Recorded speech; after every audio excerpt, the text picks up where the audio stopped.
शांति।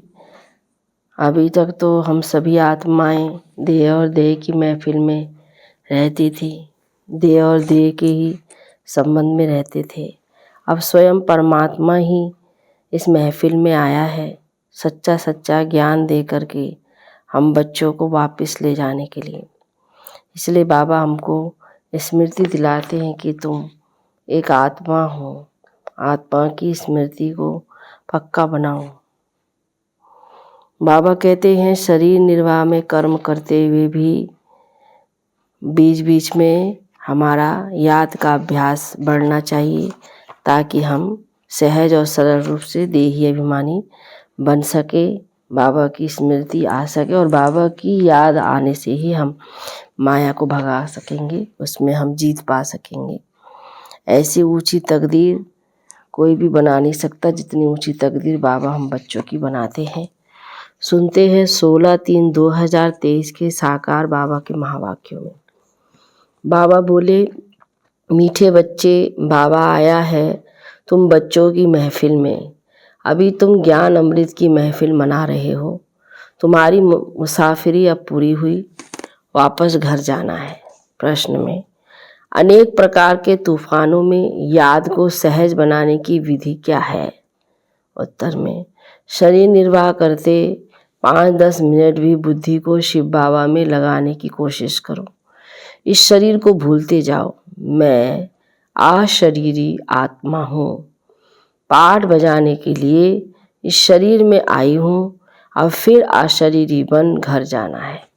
तो ऐसे ऐसे अपने साथ बातें करो। एक सत बाप के साथ बुद्धि का संग हो, दूसरे संग से अपनी संभाल करो तो याद सहज हो जाएगी। गीत है आ गए दिल में, तो सच्चे सच्चे बाबा को अभी दिल में हमको रखना है, तो गीत भी बजा। ओम शांति। बच्चों ने गीत सुना और अर्थ भी बच्चों ने दिल में समझा होगा, फिर भी बाप समझाते हैं, क्योंकि अभी हम इस महफिल में आए हुए हैं। महफिल तुम्हारी भी है, सारी दुनिया की भी है। भगवान कहते हैं मैं आता हूँ भक्तों की महफिल में, तो सब भगत ठहरे, उनमें भी फिर खास उन भक्तों की महफिल में आता हूँ जो भगत मुझ परमपिता परमात्मा से वर्षा लेने आए हुए हैं, जिन आत्माओं की बुद्धि में परमपिता परमात्मा की याद है, उन्हों की महफिल में हाजिर हूँ। महफिल में कुछ खिलाया पिलाया जाता है। बाप कहते तुम बच्चों को ज्ञान अमृत की महफिल करा रहा हूँ।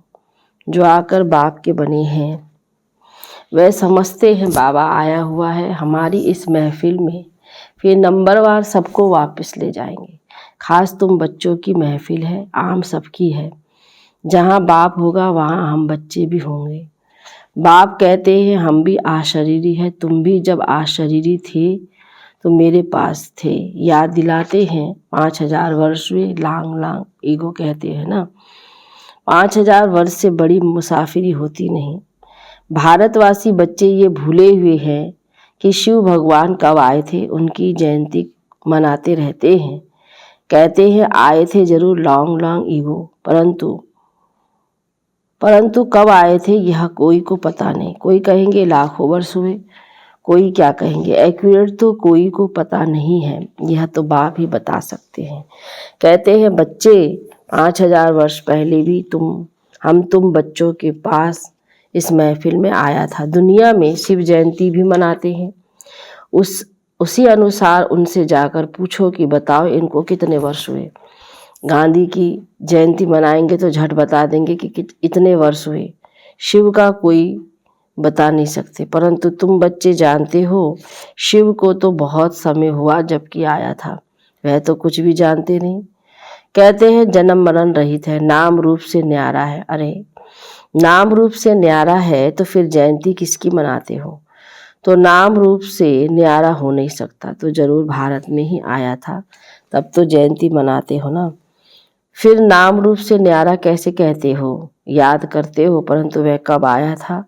तो जरूर भक्ति का समय जब पूरा होगा तब भगवान को घर बैठे आना पड़े। भगवान किस रूप में आते यह कोई भी नहीं जानते। बड़ा चतुराई से कोई से पूछना है और फिर समझाना है। भगवान तो है निराकार, तुम उनकी पूजा करते हो, कहते ही हो हे परमात्मा, हे भगवान। उनको कोई देवता नहीं कहेंगे, देवताएं हैं ब्रह्मा विष्णु शंकर, तो इन चित्रों पर समझाना पड़े। तुम शिव के मंदिर में जाएंगे तो उनसे पूछेंगे ये कब आए थे, कैसे आए। निराकारी दुनिया में तो सब आते हैं। परमपिता परमात्मा को पतित पावन कहते हैं। क्या किया, पतित को पावन कैसे बनाया? जरूर साकार में आकर मुख से समझाया होगा, कोई शिक्षा दी होगी। ऐसे हो तो कोई कह ना सके, जरूर मनुष्य तन में ही आएंगे। भगवान आते ही हैं नई रचना रचने, तो जरूर कोई के तन में आया होगा। गाया हुआ है ब्रह्मा मुख से मनुष्य सृष्टि रची गई। ब्राह्मण सृष्टि नाम लिख दिया है, ब्रह्मा मुख कवल से मनुष्य रचे जाते हैं, तो जरूर ब्रह्मा के बच्चे ब्राह्मण ही होंगे। प्रजापिता ब्रह्मा ने तो जरूर ब्राह्मण ब्राह्मणियाँ रचे होंगे। जब ब्रह्मा बाबा आते हैं, शिव बाबा उनके तन में, तो ब्राह्मण ब्राह्मणी रचे होंगे। सिर्फ मेल रचे तो वृद्धि कैसे हो, सिर्फ फीमेल्स रचे तो भी वृद्धि कैसे होगी। इसलिए दोनों ही हैं, ब्रह्मा कुमार और कुमारियाँ, नहीं तो ब्राह्मण संप्रदाय कैसे बने। परमपिता परमात्मा रचता बेशक है, ब्रह्मा द्वारा मनुष्य सृष्टि रची जाती है, तो जरूर ब्रह्मा तन में आना पड़ता होगा।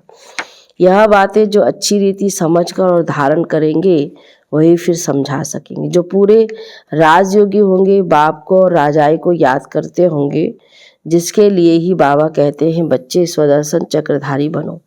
सब तो पूरा याद करते नहीं हैं, बाबा के पास आते हैं, कहते हैं ज्ञान तो सहज है, चक्र को भी समझा है, 84 जन्मों का राज भी ठीक समझा है। 84 जन्म तो जरूर लेने होंगे, और जो पहले नंबर वाले हैं वही 84 जन्म लेंगे।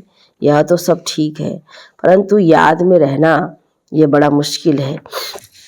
योग में अनेक प्रकार के तूफान आते हैं, उनको कैसे वश करें, तो उसका उपाय क्या है, कौन सा टाइम है जिसमें अच्छी रीति याद कर सके। तो बाबा ने समझाया, यूँ तो चलते फिरते उठते बैठते याद करो।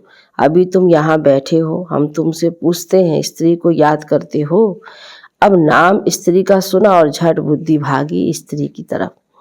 बुद्धि का काम हो गया ना। वैसे ही तुम भल कोई भी काम शरीर निर्वाह अर्थ करो, परंतु शिव बाबा के पास बुद्धि लगाने की कोशिश करो। 5 मिनट 10 मिनट भी याद करो। हाँ, ये माया भी विघ्न जरूर डालेगी, तूफान बड़ी जोर से आएंगे डगमगाने के लिए, परंतु फिर भी तुम अपना पुरुषार्थ करते चलो। इस शरीर को भुलाना अथवा बाप की याद में रहना, बात एक ही है।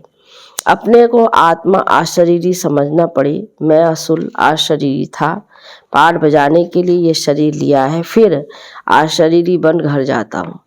बुद्धि में सिर्फ बाप और बाप का घर याद हो। बाप का घर वही है जहाँ हम अब जाना है। फिर यह बुद्धि में है कि बाप की प्रॉपर्टी है सतयुग, तो एक बाप की याद से वह भी याद आएगी। भक्ति मार्ग अथवा ज्ञान मार्ग में बुद्धि तो और तरफ जाती है। कन्या की शादी सगाई हो जाती है तो फिर 1-2 की याद रहती है। भक्ति में कोई बैठेंगे तो भी माया विघ्न डालती है, बुद्धि धंधे आदि तरफ चली जाएगी। माया की दुश्मनी है ना। भगत देवताओं को याद करेंगे तो भी बुद्धि और तरफ भाग जाएगी। माया बुद्धि को ठिकाने लगाने नहीं देती है। ऑफिस में जाते हो तो भी उसी कार्य में बुद्धि रहती है। इम्तिहान पास किया है तब ये काम करना होता है, उसमें बुद्धि लग जाती है। अव्यक्त चीज में बुद्धि लगाने में माया हैरान करती है। भक्तों को भी बड़ी मुश्किल से साक्षात्कार होता है।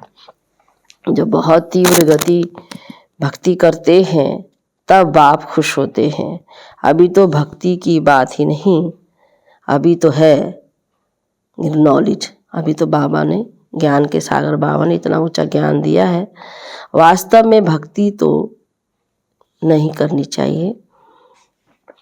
बाबा कहते वास्तव में भक्ति भी करनी चाहिए एक की। अब व्यभिचारी भक्ति है, साक्षात्कार भी हो। आजकल तो व्यभिचारी बन गई है, सबको याद करते रहते हैं, तो बाबा साक्षात्कार भी नहीं कराते हैं।